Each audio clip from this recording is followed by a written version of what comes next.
Life is a dream, time like a stream, carries our burdens away.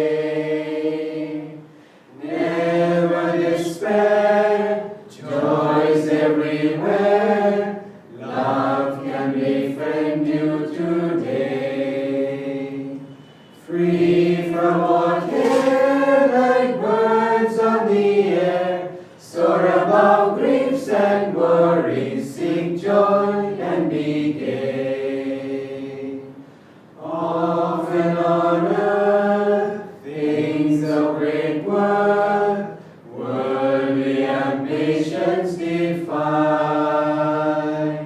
Sometimes a friend helps us ascend up from life's cares to the sky.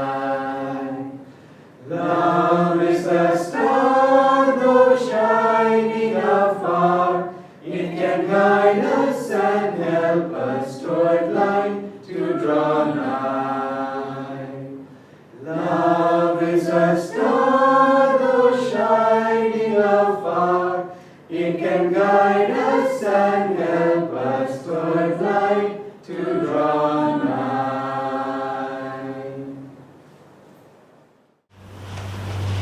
This week's reading is We Are Children of the Light. Truth is one and eternal. Realize oneness with it in your deathless self within. The following commentary is based on the teachings of Paramhansa Yogananda. It is common for people to perceive themselves according to their present realities.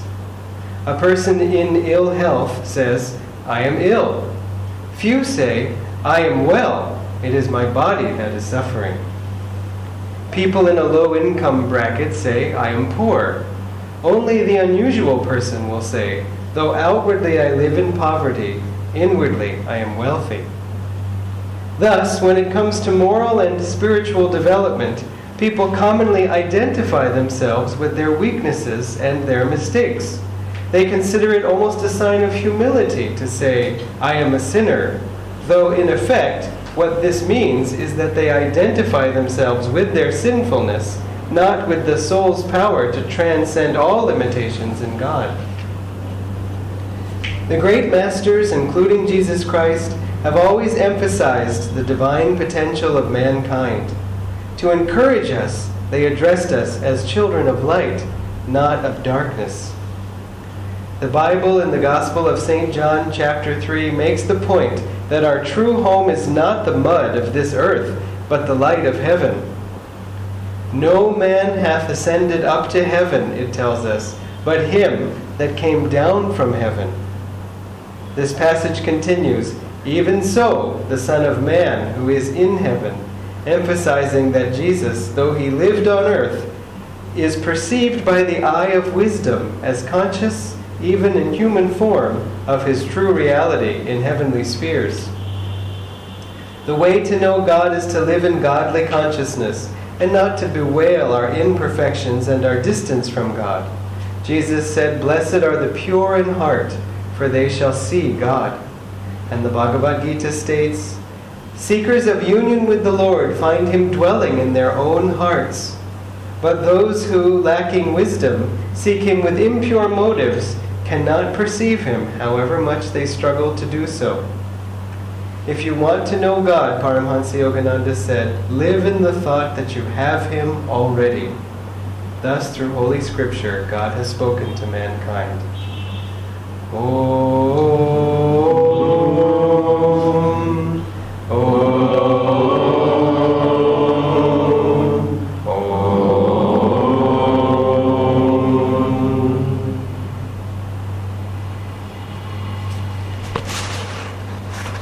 I'd like to also read from Whispers from Eternity.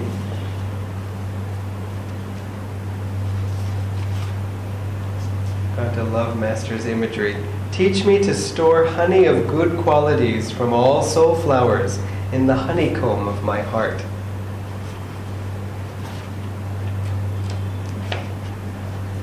In the summer days of life, teach me to gather honey from the flowers of all spiritual qualities that blossom in the garden of truthful souls. I will store the perfume of forgiveness in the honeycomb of my heart, the lotus fragrance of humility, myrrh-scented devotion, the rare honey of all soul qualities. And even though the snowflakes of wintry experiences and earthly separations whirl about me, I shall seek thee in the honeycomb of my heart, where often I have found thee, stealing the stored honey of my devotion. Wherever thou hast come, in every place hallowed by thy feet, I will lie, touching thy footprints. Ah, there alone will I find a place of true safety.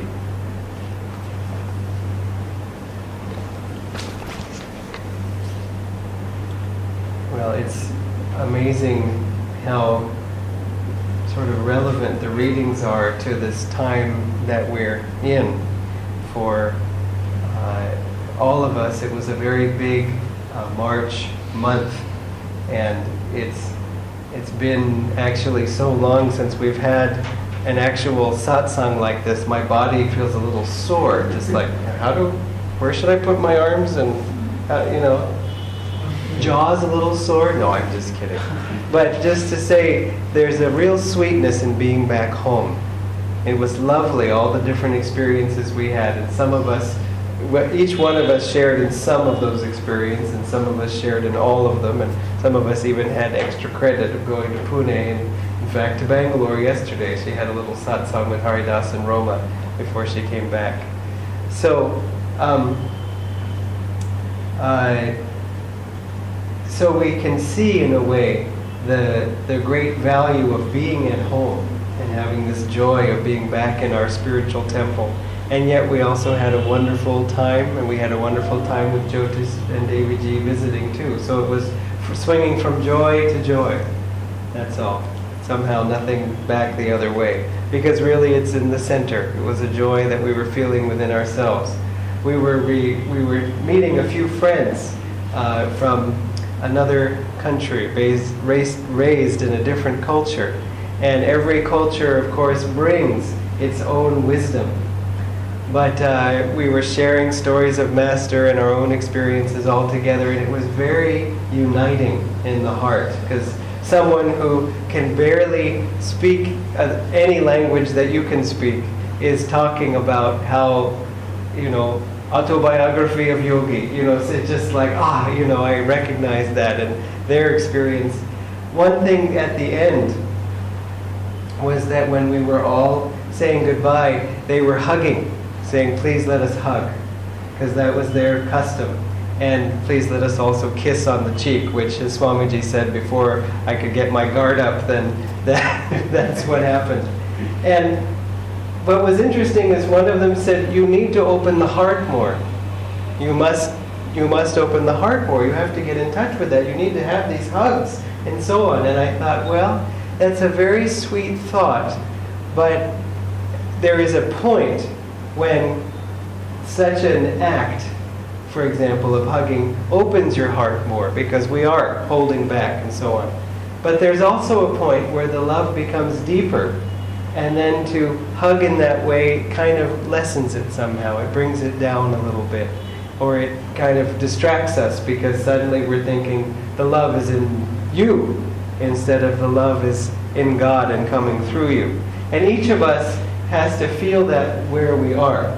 It's not that it's a uniform rule for anyone, but you can mistake someone being inward for someone holding back, or for someone hugging your soul. Swamiji said, I prefer to embrace people with my heart rather than something like grasping them, to my limbs or with my lips. He had some very good way to put it, just sort of like, it just wasn't how he was feeling. And he went through a period, through the end of his life, where he just said, I prefer to send love with my eyes and so on. And so, this is not a talk about hugging or to hug or not to hug. But the point is, we always want to be able to embrace people with our hearts. And we also have to take other people's realities into a mind. If a small child comes up to you and goes like this, and you say, I embrace you with my heart. Obviously, I don't mean that. And so, even with our friends, even with our dear ones, we may have to take their realities into account. But in any case, we should always feel that we're embracing people with our energy, with our hearts, and most of all with God's love. And we can do that even to strangers. You can bless someone. You see someone, gets knocked down on a motorcycle and gets back up, as you just feel, oh, are you okay? And then after, if they're okay, then gosh, it's so how scary that is, and so on. And just sending prayers, feeling that union of all souls. It really helps open more love in the heart. At the same time, we have to weigh how much love can we share before we, need to be replenished. If we're sharing God's love, we never have to be replenished, because we are replenished in the act of sharing God's love. But when any kind of attachment or anything gets into it, or we just feel, it's important to take time away and just recharge myself and say, God, could you love everybody for a while, because I need a break. He's really taking care of this whole show. This was a technique Swami Kriyananda used once, where he was feeling really, in meditation, he was really caught up in all the work that was going on. This is when he was early on the path. And he found detachment by imagining, what if today I were to die? What if this was my last hour on earth? And certainly not feeling frightened about that, he thought, well, then there's nothing more for me to do. Whatever I've been able to contribute, I've contributed, and now God will just keep this whole show going. And sometimes we can find that if the thought of departure isn't scary, I mean, after all, what happens when we die? Master's there saying, Velyavanga, come with me. And here we go. I mean, wouldn't it be nice to see Master, to see Swamiji and so on? And and if you don't like that thought, then just think about the life before this one, that you might have been so sad to leave. I don't want to become Prasanna. I like who I am now. No, I'm just kidding. I'm sure if you were happy about that, you got a good deal. But the thing is, it's just like, whatever we were attached to that form, that language, that culture, that family. But this is me. And then suddenly, now we're this. And it's like, what was that? Oh, I don't even remember. Now, it doesn't mean, though, that it's arbitrary, or that we suddenly become, cheerful or unhappy or spiritual or less spiritual or something like that. It's not arbitrary at all. As Master said very clearly, it's just like when you go to sleep and when you wake up again. He said, when you go to sleep at night, you don't suddenly wake up an angel. You are just the same as what you were before. And it's the same way. So in that way, you do know your past life. It was a lot like this one. You know your past attitudes. They were a lot like the attitudes you have now. And that should be encouraging. Because whatever you did in the last life got you onto this path now, got you seeking God since whenever you began. For most of you, got Kriya initiation. I mean, if you ever meet your past self, say, thanks. That was very helpful. I appreciate it. You see? I mean, look at all the good in your life that has come from the past. And again, if there's things in our life right now that aren't going so well, then everything in future will improve if you are making a spiritual effort now, as Sri Teshwarji said. Another thing that was touching about the reading from Whispers from Eternity is that he said, I will find wherever you have walked, and I will lay or roll in your footprints, as Master used to roll around in the dust left by one saint. And he said, there alone will I find safety.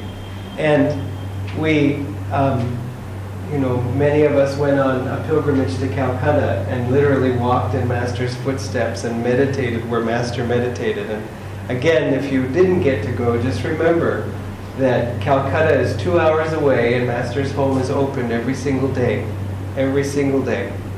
And so I say this because people in America, wait decades sometimes before they can go to Master's home in Calcutta. They've read Autobiography of a Yogi maybe 25 times, but they can't easily get to Fort Garpar Road and so on.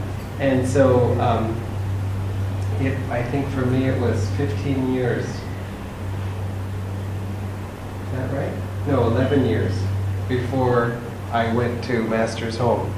And so it's like, I have to wait 6 more months. It's just like, well, I mean, So that's the good news. On the other side of it, it's like you don't want to be so close to Calcutta and not go.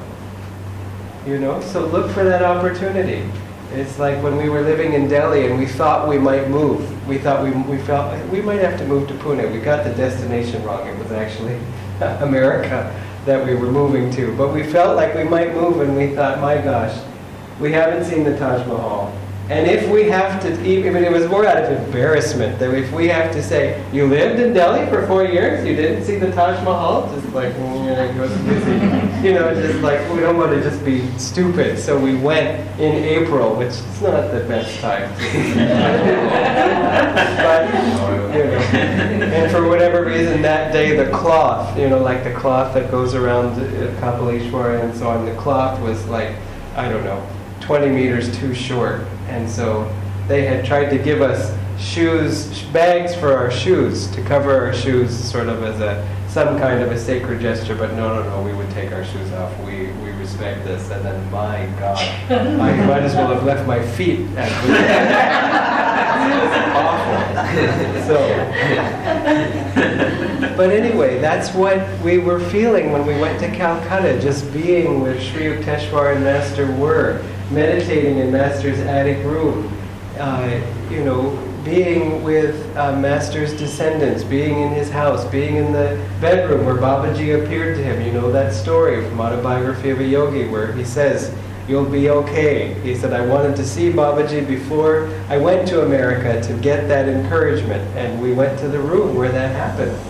And just to say one small thing, people, when they go, they also give an offering to the family as partly to help with the expenses of maintaining the home and so on. And one thing that's very sweet about that is that in years past they had to rent out that first floor of the house where we were the whole time.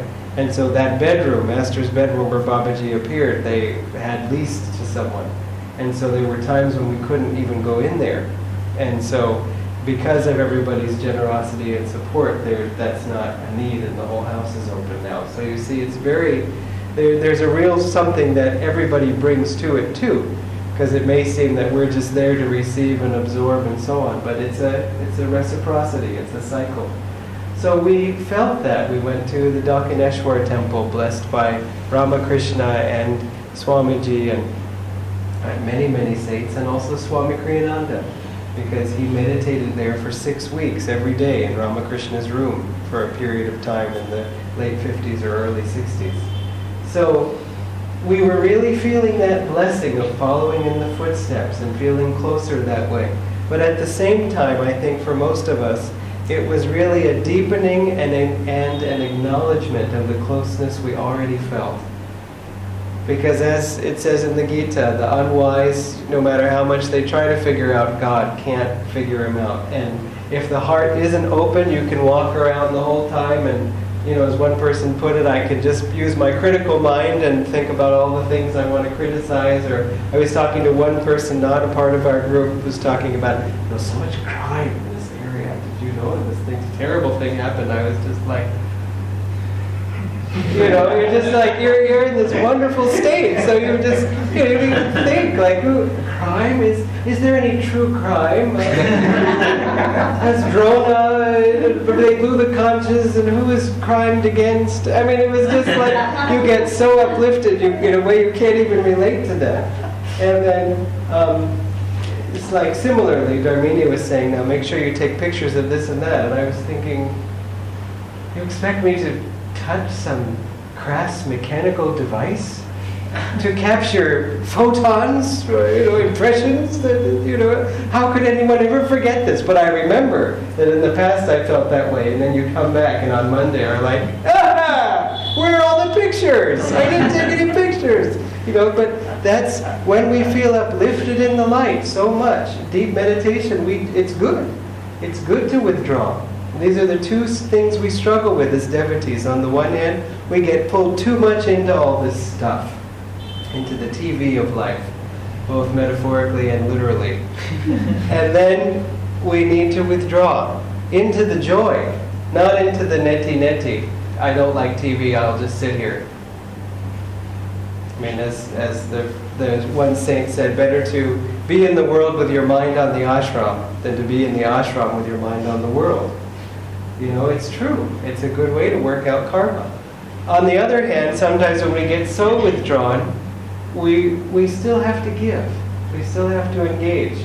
As Sri Yukteswar said, as long as you breathe the free air of this earth, you are obligated to render grateful service. And God, Master said, you can't sit still. God has given you hunger to make you work. And you think about it like, I feel perfectly content. And then, you know, an hour later. Samosa. You know, it's just like, if you want the samosa, you're going to have to work for it. You know, got to do something. But how do we behave when we really feel we are children of the light? This is something this is a reading we could stand to read every single day. Because Maya is always trying to twist our minds, or our own egos. Again, your ego can say, you're really great, you're really great. I mean, you're like super great. And if that works, then the ego is content, and it continues on, really great, yeah. But then we start to feel like, you know what, I don't know because I'm not happy. And if I were really great, first of all, that person's wanting to be great too. So I feel uncomfortable because I'm trying to defend that I'm actually the big dog. And then on the other hand, we feel like, but if I were so great, why aren't I so happy? In fact, that's one phrase I heard over again in my home repeated. Not to me, but just in general. If you're so smart, why ain't you rich? You know, that's the real proof of smartness. But that's what the world says. And but you remember what Master says in one of those recordings, quoting from the scriptures. He is the cleverest who finds God. You know, the whole point is not to get really good at driving in circles. The point is to get off the highway. I saw a picture of somebody. It was an interesting cover. It was a book about getting out of these kinds of problems, and I couldn't understand it. Have you seen these pets? They're called hamsters in the U.S., and they're like little cute, very furry, lovely things that aren't mice. They look a lot like mice, but they're not. So it's just like, you know. But anyway, they're very cute. But you know, the hamster just has basically this little cage. They have two ways of getting exercise. One, which is a modern one, is you have a plastic ball you put them in that has little sort of, it's like it had holes in it obviously, but that way when they run in the ball, it rolls, they can run all over the house basically in this little ball, but they can't hide under something because the ball doesn't go. So they get a great, it's really, if you've ever seen it, you don't even know what you're looking at first, just like the ball is moving, just like in Star Wars. What's happening? You know, how is this possible? And inside But then the other more traditional way is that there's a hamster wheel. Sorry, I'm just trying to laugh because it reminds me of something else. But so the hamster just runs in the wheel. And so this book cover about getting out of sort of the cycle of problems had a picture of a person standing in front of a hamster wheel, like they had exited the wheel finally. And it took me a while, like, what is that? There's a small person? Because in the hamster cage? Oh, it was just done. Done with the wheel of birth and rebirth. Done with the wheel of samsara. Done. The reason I'm laughing is because there's a video, just forgive me this digression, but there are two hamsters running on the wheel, and it's real. And then one of them slips and gets caught. It's perfectly unharmed. But because the wheel is going so fast, he slips and starts going around the wheel like this. Anyway, you have to see it to believe it, and you may not like it, but anyway, it's really quite something. Unharmed, he gets back on the wheel afterwards, so you know he was okay. But isn't that us? You know, thank you, God. I was thinking, can there be something relevant about that? We are running on the wheel, then the wheel grabs us and throws us off. And just like, I swear I'm never going to watch TV, I'm never going to get in an argument, I'm never going to eat these bad things, I'm going to meditate 3 hours every day. And then we do it for a while, and then the wheel starts going. Well, just a little, I mean, it can't hurt.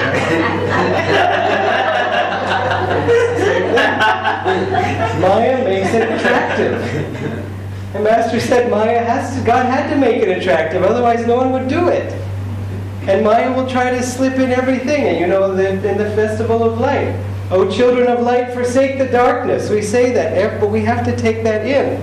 And one poor minister in one of the Ananda churches one day got up and said, "Oh, children of light, children of darkness, forsake the light." Whoops. Maya was just...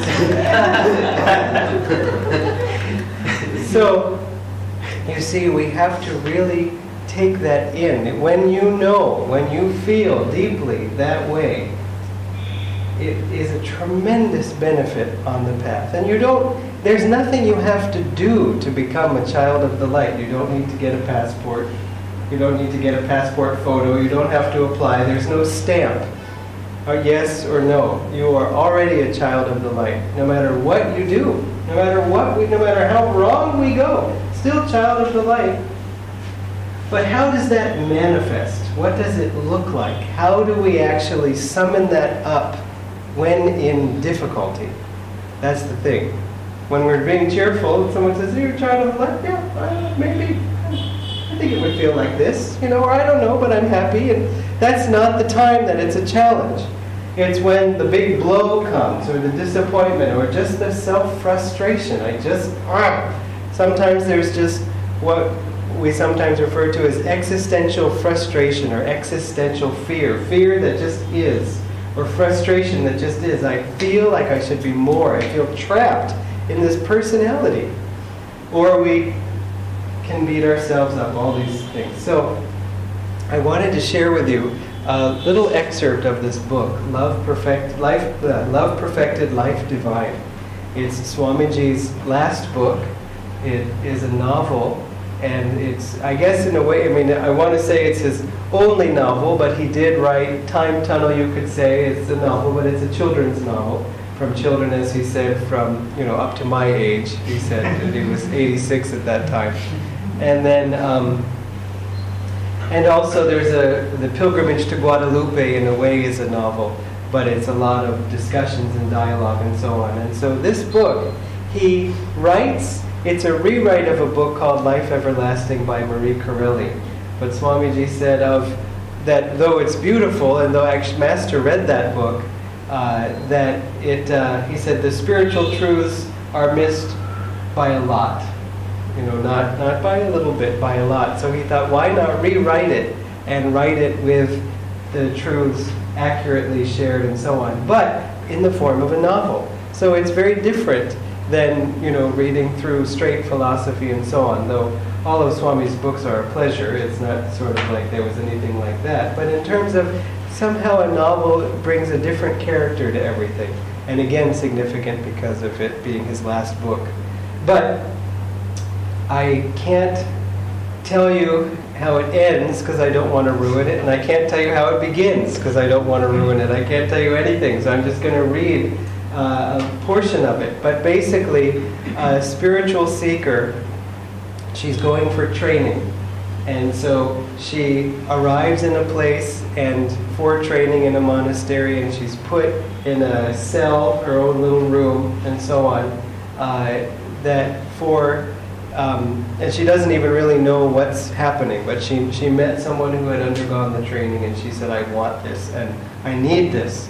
And we all can feel that. In fact, you've heard Dhyanaji's famous story of how, I don't know if she heard it from someone, but somehow the thought came to her that though she was studying Master's teachings and practicing the techniques on her own, she needed training. She needed someone who could train her, who could show her the way, and so on.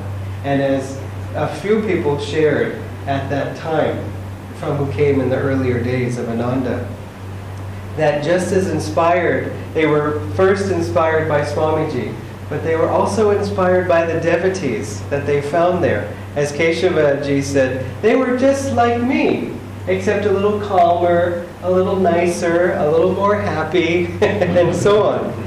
And so it was just like, seeing all these examples of, well, it seems to be working, then I'll try it too.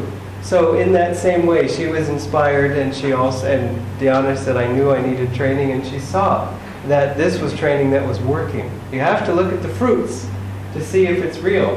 When someone offered to me, do you want to work in the Ananda school? I happened to go to that school's graduation that year. So I came for the last day of school to see the graduation. I saw these beautiful children making these amazing little speeches about their qualities each year every child gets a quality like courage or kindness or friendship, one that they have expressed throughout that year, and perhaps one they're also growing into. And so it's a very sweet way to end each year, more meaningful than just saying you now go to, standard N+1. And so, but I thought to myself, you couldn't fake that. There's no way you could convince every kid and take them to acting school and then get them to all do. There's no way. It was too sincere and it was uniform. Everybody, in their own way, expressed this. So I said, whatever the system is, it's working. And so I want to be a part of it, and so on. And so she is in her room, this spiritual seeker, and she has an experience. And I want to share that with you because this is what it's like for us. Sitting down at the little table, I took out pen, ink, and paper, but somehow could not fix my attention. The silence around me was more intense than ever, and even though my window was open, I could not hear the murmur of the sea. I listened, hardly drawing a breath. There was no sound. The extraordinary silence deepened, and with it came a sense of cold. I seemed to be removed into a place apart where no human touch, no voice could reach me. And I felt as I had never felt in all my life before, that I was indeed utterly alone. The stillness deepened. It seemed to me that I could hear the quickened beat of the pulse of my own heart. A sort of vague terror began to possess me. I fought against its insidious influence. Bending my head down over the paper I had set out before me, I prepared to write. After a few minutes, I managed to gain some control over my nerves and started, though I knew there was little danger of my ever forgetting them, to set down clearly and in sequence the things Aselzion had told me. Aselzion is her guru. Then a sudden sensation came over me which forced on me the impression that something or someone was in the room looking at me steadfastly. With an effort, I raised my head. I saw nothing at first, but by degrees I became aware that a shadow, dark and impenetrable, stood between me and the open window. At first, the shadow seemed merely a formless mass of vapor, but very gradually it assumed the outline of a shape that did not seem human. I laid down my pen, my heart thumping with hammer strokes of fear, and looked at this strange darkness as it gathered together, blocking out the silver gleam of the moon. Suddenly, all the light in my room was extinguished. A cry rose involuntarily to my lips. Physical fright began to gain mastery over me. With the increasing gloom, the mysterious shadow slowly gained in definition. A patch of blackness stood out against the darkness. The pale glint of the moonbeams faintly illumined the form, as a cloud might be edged by a suggestion of light. The figure was not motionless. It stirred occasionally, as if about to raise itself to some great height and bend over me, or swoop down upon me like a dark eagle. As I continued to gaze upon it fearfully, my every nerve strained to a point of almost unbearable tension. I could have sworn that two eyes, large and luminous, were fixed on mine with a searching, pitiless intensity. It is impossible to describe what I felt. A sense of swooning horror overcame me. My head swam giddily, and I could not utter a word, not even a sound. Trembling violently, I rose to my feet as a kind of mechanical impulse, determined to turn away from this terrible phantom. Then, suddenly, the thought came to me, as if by a lightning flash of conviction, that not by cowardly avoidance could I expect to overcome either my own fears or the nameless danger threatening me. Are you with me so far? This is what it is, every time. I closed my eyes and retreated, as it were, into myself to find that center of my spirit, which I knew was invincible to all attack, being in itself immortal. Mentally, I barricaded my soul with thoughts of fierce resistance. Then, opening my eyes again, I saw that the shadow loomed blacker and vaster, while the luminance around it was more defined, and was not the radiance of the moon, but some other light, ghostly and terrifying. Now, however, I had regained a little of my courage, and, slight as it was, I held to it as my last hope. Gradually I steadied myself in that thought of courage, like a drowning creature clinging to a plank and waiting for rescue. I found myself able presently to ask questions of my inner consciousness. What, after all, could this phantom, if such indeed it were, do to harm me? Could it kill me by sheer terror? Surely, in that case, I would be at fault, for what was there really to fear? Death itself was no more than a change. Did it matter so much in what that change consisted? I had lived a good life. If I died or changed, surely the change could not be detrimental to me. Who, I asked myself, is responsible for this fear? Who is it that so mistrusts the divine order of the universe as to doubt the ultimate goodness in things, even if at present they appear evil? Am I not alone the instigator of this dread? And can this dark, dumb specter do more to me than is ordained for my blessing in the end? With these thoughts I grew bold. My nervous trembling ceased. I now chose deliberately to consider and willed to look upon this mysterious shadow, growing ever darker, as something of a friend in disguise. I lifted my head half defiantly and half hopefully to the gloom. The strange fact that the only light I saw came from the weirdly gleaming edge of radiance around the phantom itself did not frighten me away from the attitude on which I had resolved. The more I grounded myself in this attitude, the firmer my courage became. I gently moved the table on which I had been writing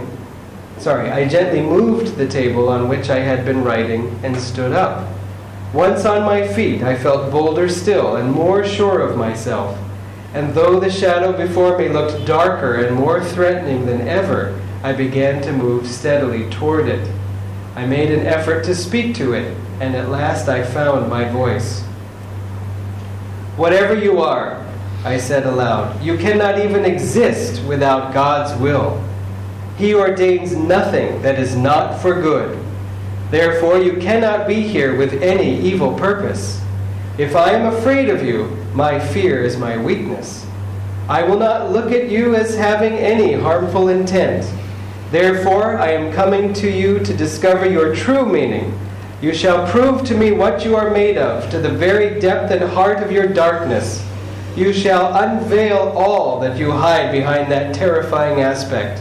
I know that, whatever your intention towards me, you cannot harm my soul." As I spoke, I drew ever nearer. The luminous edge around the phantom began to lighten. Suddenly, a flash of brilliant rainbow color glittered full in my eyes, so brightly that I fell back, half blinded by the splendor. Then, as I continued to look, I dropped to my knees in speechless awe, for the shadow had turned into a dazzling shape of winged radiance, a face and figure so glorious that I gazed and gazed at it, my entire soul entranced in wonder. Delicious music sounded around me, yet I could hardly listen to it, for my whole soul was in my eyes. The vision grew in stature and in splendor. I stretched out my hands to it in prayerful appeal, conscious that I was in the shining presence of some inhabitant of higher and more ethereal spheres than our own. The beautiful head, crowned with a diadem of flowers like white stars, bent toward me. The luminous eyes smiled into mine, and a voice sweeter than all singing, all sweet singing, spoke to me in accents of thrilling tenderness. "Thou hast done well," it said. "Even so, always approach darkness without fear. Then shalt thou find the light. Meet sorrow with a trusting heart. So shalt thou discover an angel in disguise. God thinks no evil of thee, desires no wrong towards thee, has no punishment in store for thee. Give thyself into his hand and be at peace." Slowly, like the colors of the sunset melting away into the gray of twilight, the vision faded. And when I recovered from the dazzled bewilderment into which I had fallen, I found myself again in complete solitude and darkness, a darkness relieved save by the dim light of the setting of the moon.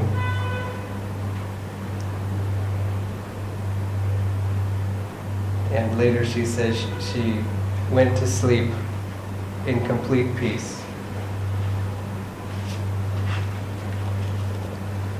So remember that, or if you can't remember that, then get the book and reread that every time that a fear threatens to grip you. And remember that you are a child of the light. And as people are fond of saying sometimes, nothing will happen. Nothing will happen. There was a woman once who was trying to serve me my 7th portion of whatever it was that she had made. And I said, "Listen, please." And she said, "Nothing will happen." It was easy for her to say.